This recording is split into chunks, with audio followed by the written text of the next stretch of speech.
All right, Jim Losinski, where are we? Well, we're a little ways out of Wamedy here, what they call the Cochran CCC camp, the Civilian Conservation Corps Camp. And we're going to do a little bit discussion about the CCCs and some of the programs and the reason we ended up at the CCCs, and a few more odd things here today to kind of finish out the morning. And this is Highway 88, and we are south of Wamedy, kind of between Wamedy and what, Elma? Cochran Fountain City School would be in the end of this road here. So okay, so now you know exactly where we are. It's a pleasant little windy drive here, but it's a decent road. I mean, you go all the way up to Cream and you start to Buckles, so there's a place to go. So we're going to do a little rewind here. Tell us what the CCC was. There's probably people there that have never heard of it. They're saying, CCC, what's that? Well, the thing is, before we can, I think, explain the CCC camps, I think we should first talk about the reason for them. Back in 1929, in October, the whole world went into the Depression. It wasn't just the United States that faced the world depression, it was worldwide. We ended up, people lost their jobs, they lost their homes. Over 1/4 of the people were unemployed. That's a lot of people. The government kind of had the attitude at the time, well, if we wait a little while, it'll get better. Well, it didn't really get better. And then came the election in 1932 when Franklin Roosevelt got elected, and he had what he called the New Deal. And his idea was to try to employ as many people as possible and try to get the nation moving again. He said one of the biggest resources we had, he says, were the young people, and over 60% of them did not have a job. And he says the agriculture was going through sheet erosion, I guess you would say, because everybody believed in plowing fence line to fence line. That was the principle at the time. And deep tillage. You betcha. So I said we were losing a lot of land. We had a lot of people unemployed. Even millionaires were selling apples on the street for a nickel because the banks were closed. You had no money. You couldn't get a loan. You couldn't operate. The people that were in a job maybe took reduced wages to hold their job because nobody was buying the product that they were producing. They couldn't keep the businesses going. So Delaware, Franklin Roosevelt here comes up with a plan, and he called it, I gotta remember what the numbers are. There's a name here for it. Emergency Conservation Works Act. Oh, okay. That's what it was called. And the idea behind it was to try to implement the CCC camps. Also in his administration, he implemented the REA, Rural Electrification. He did the TVA, the Tennessee Valley Authority. He did the WPA, the Works Project Administration, he did that. And he also set up farm insurance for federal disaster aid for farmers. But the CCC camps were called Roosevelt's Tree Army. He believed that we could repair and try to undo some of the damage that was being done through erosion and the farming practices of the time. So what does CCC stand for? Civilian Conservation Corps. Okay, we got to get that out there. So he had tried a little program up in New York before, and it seemed to be working there, so they tried it nationwide. A lot of people thought, oh, it's going to hurt the employment problem. Well, no, it ain't going to hurt them. 1/4 of the people don't have a job already. Yeah. But there were recommendations. Not anybody could join the CCC. So I think Nancy's got a list here. I do. This is, it was not what you would say an inclusive. No, it wasn't. No, it was really designed for young white men that came from, you had to be, to join the CCC, you had to be a U.S. citizen. I can understand that. Mm-hmm. You had to be unemployed and from a family on public relief. Okay. Yeah, which meant that family probably had to be in pretty dire straits to be taking no job relief. for any person in the family. You couldn't be in school. You had to be a single male. And first you were between 17 and 25 or something like that. Something like that when they first started it, They changed it to, became 17 to 28. You had to be in that age group. You had to be healthy and able to work. And you couldn't be too tall or too short. Yeah. That's right. They didn't want you if you were over, what was it, 6'1"? Well, that's because they put clothing on these people, which was surplus material from World War I. Right. And it only came in two sizes, too small or too big. So there was a little bit behind that. And it said you couldn't be less than 5 foot. So right there was a size limit. And then you could not weigh less than 78 pounds. That was a problem back then. Not weighing enough. That was a huge problem. Most of the young men that joined were underweight. Yes. Because of the Depression. They were not getting the proper nutrition. So I said, when they came to the camps, they started putting on weight. A lot of them gained 10, 12 pounds working in the CCC. Yeah, because they said they got 3 decent meals there, Yeah. which is something they hadn't been getting. And this is the one that I like. They had to have at least 3 serviceable, natural, masticating teeth above and below. So you had to have at least 3 teeth. For chewing snuff, I Yeah, suppose. You had to have a few teeth top and bottom. And priority was given to those who would give a cash allowance to needy relatives. Yes. Like you sent some money home to Ma. There was the people worked, I says, for $1 a day. They got $30 a month, most employed. There were exceptions to that. If you would be like a camp administrator, a leader in a camp, help organizing things, you got $36 a month. That makes And a if you difference. were the big shot that ran the total camp, you got $45 a month. But it was all the labor and the camps were divided underneath 4 different departments. The first department was the labor department that decided who would join. They went through the enrollment. Then you had the war department. That's who built the camps and administrated the camps and ran the policing of the camps and kept it going. Then you had the Department of Agriculture and the Department of Interior. That's the people that decided which jobs, which projects should be done in the state parks, the national forests, the national parks, and in the rural countryside. So you had enough people involved in here. The leaders of the camps were reservists. They weren't in the active military. They were in the reserve military. Okay. If they're called up from World Yeah. War I. So I said that nobody really from the military got pulled out of their jobs to administer these camps. And then another thing they said that if you were unattached, homeless, transient man, which probably meant hobo, and there were lots of them in the Yeah. 30s, they were not selected because that meant if you didn't have family connections, that family wouldn't be getting any. You wouldn't be getting the benefits. No, they wouldn't be getting it. So I thought that was kind of interesting. And it also originally excluded veterans. Yeah, the veterans, and there was none for the Native Americans Right. or African Americans Or women.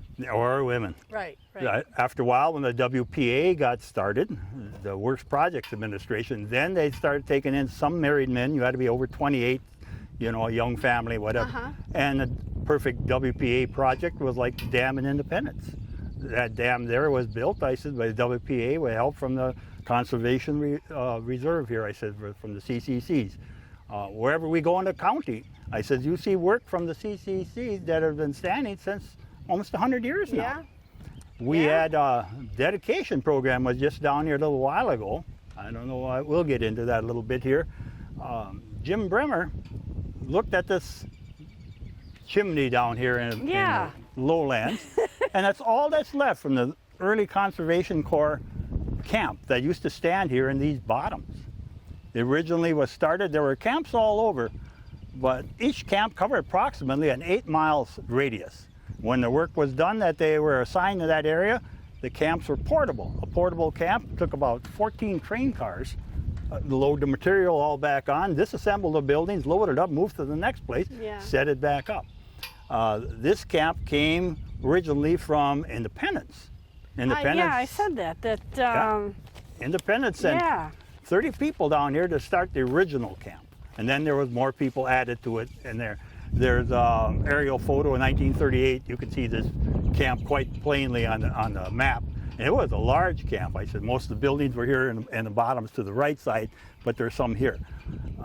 When Jim Bremer came up here and his kids were small yet, and they'd stop here and visit this site.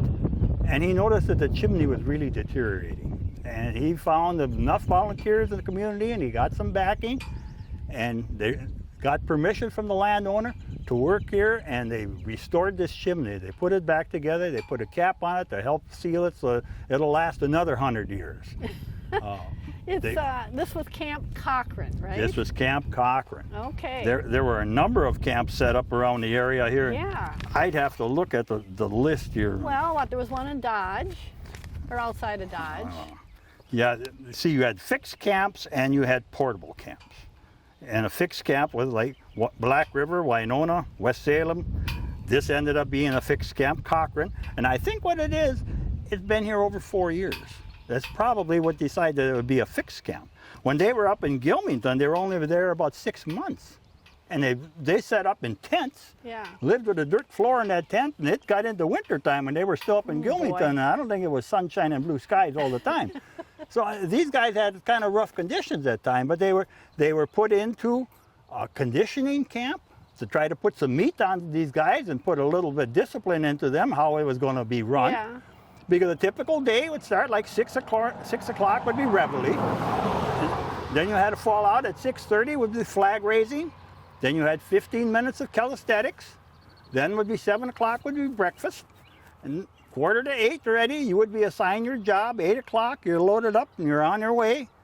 At 12 o'clock, you got an hour for lunch. Now, either they hauled you back for lunch or lunch was brought out to the field. And you worked till 4:30 back to camp, clean up. 6 o'clock was supper again. Then they had flag retirement. Then in the evening already, I think it was 7 o'clock or something like that. That was free time. Then lights went out, I think it was 9:30 if I remember right. So these guys had their days pretty well planned. When they were not in the field, they had to dress back up in their full uniforms. They had to have the tie and the surplus World War I, but they had to be in uniform. They just couldn't be casually walking around in Bermuda shorts. Okay. I mean, so there were rules to follow. I and a friend of mine, we just did some metal detecting in a CC camp with permission from the owner.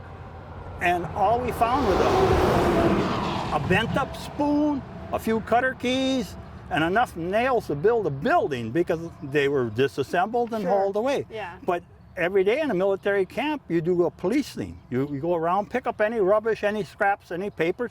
So there wouldn't really been much left behind. Yeah. We just thought by chance there might have been something for the Historical Society Museum, but I said we did not find a whole lot of stuff, and I guess it stands to logic. These guys, there wasn't a lot to be wasted. When you got only $30 for the month, you kept $5 and $25 went to your family, there wasn't a lot to throw away. One of the benefits they had, at the end of the day, they could go to town. And they would load up in a truck or two and they'd haul them into a local town or whatever. But at 11 o'clock, the truck came back again. And if you missed your ride, you're hoofing her. You had to walk back. And Jane Stendelbach was here, and she says, a lot of times on a Sunday morning, her dad would pick up some men and bring them back here to camp and drop them off because they were laying along the road. Oh, dear. A little bit under the weather probably from the evening before and missed a ride. But they used to always do that. And then they would have the benefit of coming up with fresh fruit through the government. And being a depression, fresh fruit was a little bit hard to find, so it was kind of a reward to some family where they might have been sparking one of the ladies of the family or something, and they'd bring something for the parents. I brought you a couple apples or something, which you couldn't maybe get locally because of the times. So I said the CCs, they did a lot of different jobs though. The work that they did, I said, still stands today. I think we've got a list here someplace. Yeah, I do. And it's as long as your arm of some of the jobs that these people have done. Well, so they did land clearing and logging, lumbering. They built botanical gardens at the UWM in Madison. They constructed truck trails, roads, foot trails, paths. They constructed picnic and camping areas and built almost 47,000 bridges, airfields, check dams, erosion terraces. They planted over 45 million trees and shrubs, 5,000 miles of water supply lines. They worked with fish stocking and hatcheries. They did stream, river, and channel work, rip-wrapping. They fixed up beaches. They fought fires. They worked on fire prevention. They built over 3,000 of those fire watchtowers. Fire watchtowers. Yep. And it said that in Wisconsin, only 2 million acres of forests were left after the early logging, when they logged everything off. And the CCC planted 265 million trees in Wisconsin alone. Yeah, in one state alone. Yes. They worked on insect and disease prevention. They put in 27,000 miles of fences. They surveyed. They helped open roads. They worked in quarries. They also had a chance to do some education so they could pass their GED test. Yep. And they installed miles and miles of roads and trails. And they worked in 800 state parks. So a local park that we had seen, you know, in Trempealeau County, that had a camp near there and had work, that would have been Perot Park. You betcha. Perot Park had one. That camp was started in '35, and they transplanted trees because of the building of the dam. A lot of the trees were going to be flooded out and destroyed. They dug up trees and moved trees into Perot Park. So that was part of their... Did they build that nature center? Yes. That's what I thought. The nature center had been built, plus on top of Brady's Bluff, there's a small little wooden shelter up there. It's got more names carved in it than you can believe. But that was built by the CCs. Those rocks had to be carried up there by these men. There was nothing handy. No helicopter. No. Everything was done by these young men at the CCs. And the path going up there, did they also work on that? They did the trail. Yeah. The trail has been edited a few times, altered a few times because of erosion someplace. The steepness of the hill starts washing, and then people don't follow the path. They walk to the side, and it starts a little ditch. So there's some other work done like that. And they put in a lot of trees, like I said there. They mined over 5,000 ton of limestone and fill. In winter, if they were not at their GED class and you couldn't do a lot of work out for soil, they worked in the quarries. Yeah. So they were working in there. So Trempealeau people came in there. They did the parking lots, they did picnic areas, they cleaned up land, they removed poisonous plants, and, you know, and like you said, established the trails. Yeah. So I think they also did windbreaks, didn't they? Didn't they plant windbreaks along I'm some not of the sure who fields? planted the windbreaks. They're all getting tore out again down I by. know, but I know. yeah, that was done. Yeah. Now another camp, the one by Dodge here, most of that was just for soil erosion. Most of these camps were inclined to do soil erosion because I said everything was farmed, you know, and. You said up in Schmickel Valley, there's a big The pond. biggest pond they did is in Yeah. Schmickel Valley, and there's another one right on the corner there on the Tersky farm that they did. They did one on their Dumsky farm. And when you start talking to some of these old farmers, you look at some old maps, you can see these dams have been built when they were up by Cochran. They only were there for, Gilmington. They were only there for 6 months. But after they had left, there was a really, really heavy rain came through, and only one dam didn't hold. One terrace. Everything else that they did stayed. So I said the men did work that you could not believe that they did. And I think they're, we used to find those when I worked for NRCS, and we'd be out surveying and we'd find these old CCC structures. Yep. They never could believe what fantastic work they did, and the concrete that they used was still in perfect shape after all these years. There was a special mix of concrete. Yeah. Jim found an old guy here that was telling him the mix he had to use to have that rock stay together. I said, the people I said that worked at these camps, I says, Independence had a camp that was built in 1935, and those men came from West Salem. And I said they worked on the dams and dikes, and they planted over 160,000 trees. They also collected seeds and made topographical maps. A lot of the maps we have today, that's the work of the CCCs doing summer jobs. Yeah, you know. that's amazing. Education, maybe like 40% of the kids that came, and I'm going to call them kids, I said they were 18 or under, they had never finished 8th grade, so they needed a GED of some type. And part of the CC camp was educational. They had recreation rooms, but they go in for education. Dodge had like 500 books and 30 different subscription magazines.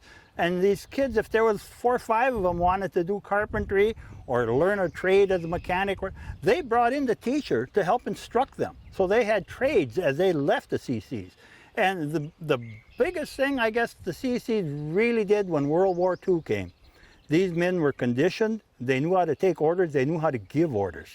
and they all proudly stepped forward to help our nation.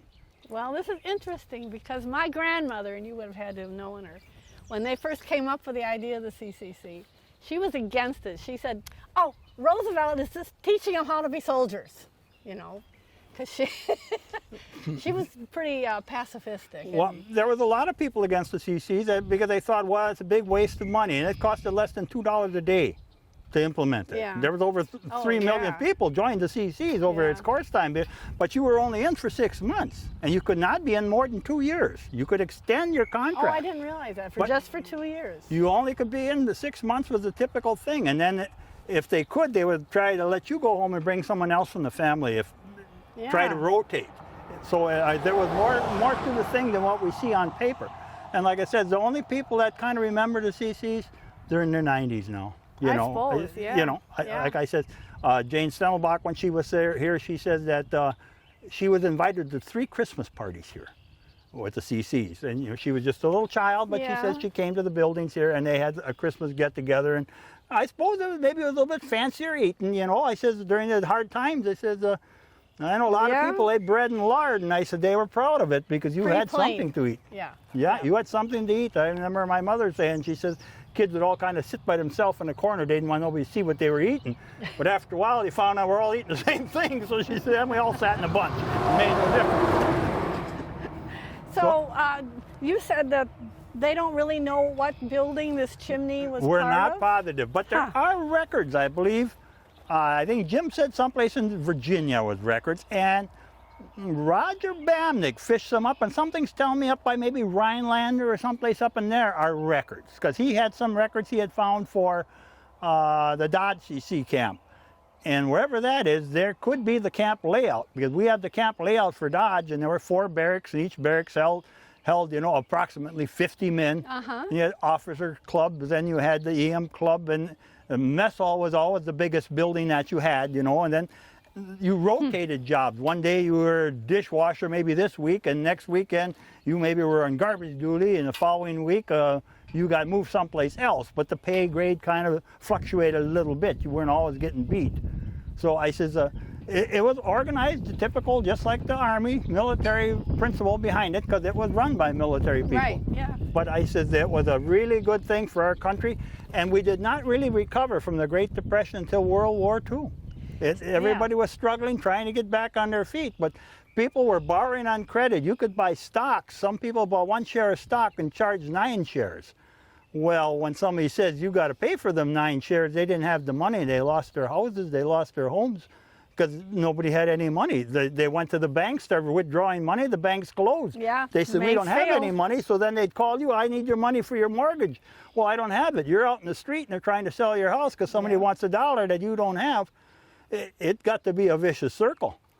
And I've heard people say that this CCC, by employing all these young men who didn't have a job, that really, if they hadn't had this, there could have been some really, you know, bad things going on in the country. Oh, you betcha. I said it put them all to work, and it gave them a job after the CCs. They could become blacksmiths, mechanics, carpenters, you name it, because they learned how to do it. You look at some of the stonework, and you go to Perot Park or any of the state parks, the rock that they used in that building is the local rock. So this one could be made out of limestone, and the next one you turn around is made out of river rock or some type of boulders or something from that area. Yeah. They were distinctive in the buildings they made, and they're still standing.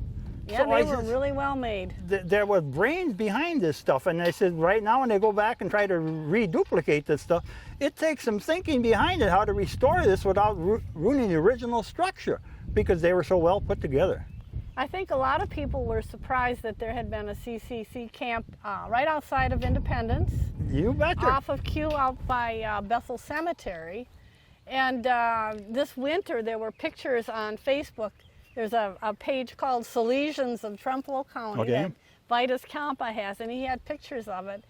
And then people did respond. They said they remembered saying that there were some problems with all these young men on this camp, And the local young men kind of really weren't happy about them moving in here and Well, yeah, but I think competing for the local ladies. when we had Club Midway yet up in Independence, there used to all this friction between Arcadia and Strum and Osseo and whatever, you know, because Yeah. you were an out of towner or whatever the case may be. But you know, there, like I said, Ettrick had a CC camp. I Right. said Gilmington had one, Dodge had one. I think there was in Caledonia. There was one out of Winona, and they called it the Trempealeau camp, but it was out of Winona. The one in Perot Park, I said the LiDAR still shows the foundations from those buildings there.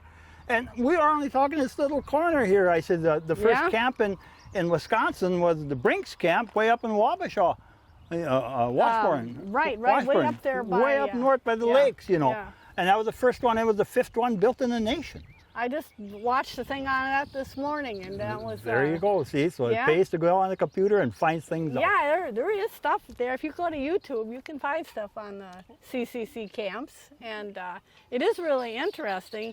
And I noticed this sign here says that they actually did work on 85 different farms in Buffalo County. Oh yeah. 85. I would that's not a be surprised lot. because I said, and there's probably more than that, but you know that's what they documented. Right. Yeah. You know, which they I suppose configured bigger jobs. You know, but I said you go ever so often you'll see a big ravine coming down there. There's a earthen structure holding that beam, you know, ravine Right. backward. Yeah.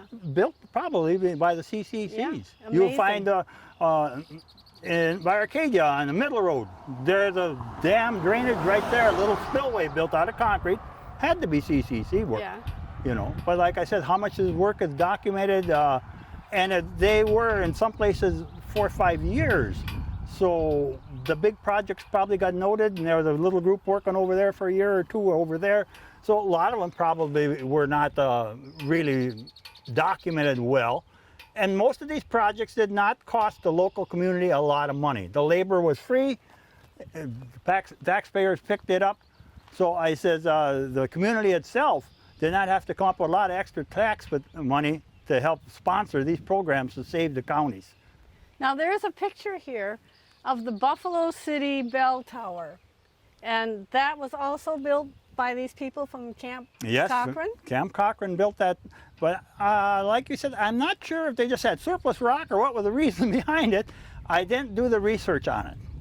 So you don't really know what the bell tower was. It part of another structure, or Yeah, or where the bell came Yeah. from or whatever. I said, you'll have to look that up yourself and figure it out. Go for a trip, go up to Cochran or to Buffalo City and see what was the reason for that bell tower being built there. As long as you're there, I said right across the road, the biggest project they did, there was a spillway built there. The drop Oh, yeah. from here to Cochran is like 12 feet, 15 Yeah. feet, something like that. But it was tearing one heck of a ditch all the way down. So they put these spillways in to slow down the current and to start backing the water up to get the sediment to stay. So I said that was one of the biggest projects this camp that did. So what amazes me, Jim, is that this looks kind of boggy down here, and they had this whole camp here, and it looks kind of But it's wet. it's flooded in. It was high ground before. Oh, really? This was dry ground. It was dry pasture, but the water tables have been coming up. Ah. They keep saying, well, like last summer was dry, but yet I said we have springs starting in hillsides where there never were springs. So the water table is a little bit different than it used to be. So but this was dry. hard ground. This was dry. This was hard ground at the time. Okay. I know the one by Dodge, John Herrick had for the Dodge. They were there, I think, for around 4 years, and John got $1 a year rent from the government. $1 a year. Yeah, for that 7 or 8 acres that they took off of his farm. Wow. But like you say, when they closed, when they left, just about everything went with them. Yeah, it was all cleaned up. I said here, like I said, the exception is they left the chimney, but you go by Warner's, by Independence, nothing left. I says most of these Dodge has just got a sign. Most of the camps are just denoted with a sign, you know, Yeah. because everything was picked up and recycled and moved to the next part. And there was, I think there was one in Holman as well. They've got a sign I believe up. so too. Yeah. Holman, West Salem. There were a number of them. I said the main district camp was in Sparta, and they assigned jobs out of there, you know. But like I said, it was before our time, and right now we're going by records. I can look some up at the Historical Society. We still have newspaper articles and such. You can look up work about the CCs, you know. But I said to get it actual from the horse's mouth, like they say, is getting pretty tough. Well, I would imagine. It's just But, like now they just did the World War II guys. They're over Yeah. 100 there celebrating 80 Yeah. years of D-Day. I just want to thank them in too. Yeah, it was all part of trying to keep things going during the Depression. You bet. You bet. And I can't picture Franklin Roosevelt being this great conservationist. He must have had people in his cabinet or advisors that were big on conservation and knew what was needed. Well, didn't Teddy start some of the parks and stuff too? So Yeah. maybe it kind of run in the family a Well, little bit maybe. there. You know? I guess we don't know, but I'm really glad they did. This was a wonderful thing, and I'm sure there's people that have gone by here and have seen that chimney out there And questioned it, yes. and wondered what the heck that was supposed to be. And now they've put in a little wayside where you can pull off the Yep. main drag here, read the signage, and but we want to remind people this is private property. Right. And there's cattle in here and such, Right. so the gate is locked, and we don't want no damage done here No. or litter left laying around. No. I said, but it's nice that it's been restored and saved for future generations. So 100 years from now, someone else can stand here and record and tell us about this stuff. And you told me the flagpole came from Arcadia. That's what they said. Jim was looking all over to find a flagpole, and these here, I believe, were removed from the old high school downtown. They Oh, remodeled okay. the some out front, did landscaping, and the city had these on hand. So Jim was able to pick up one of these, and he had it installed out here.